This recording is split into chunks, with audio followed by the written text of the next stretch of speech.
Hello everyone, welcome to Explore Hop. For this lesson, we're told to evaluate the one-sided and two-sided limits as x approaches 2 and as x approaches 1 in the function given by the graph below.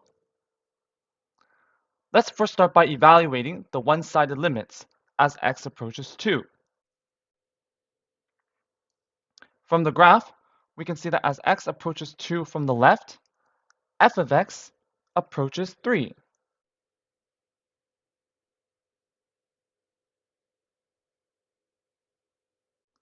And as x approaches 2 from the right, f of x approaches 4.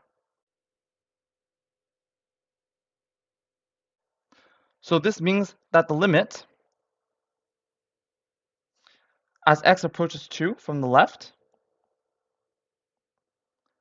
in our function f of x is equal to 3,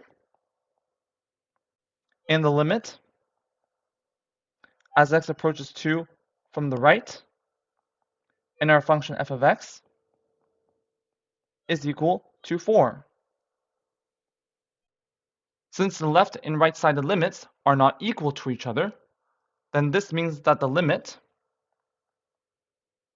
as x approaches 2 in our function f of x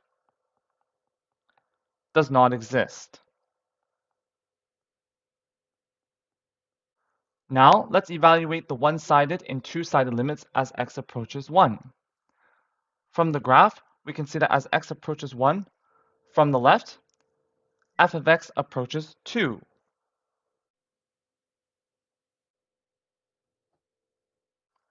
And as x approaches 1 from the right, f of x also approaches 2. This means that the limit as x approaches 1 from the left in the function f of x is equal to 2,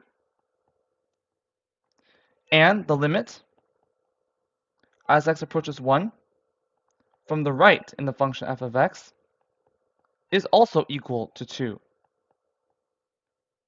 And since the left and right limits are equal to each other, then this means that the limit as x approaches 1 exists, and the limit as x approaches 1 in our function f of x is equal to 2. And that's it for this example. Thank you for joining us. See you in the next lesson.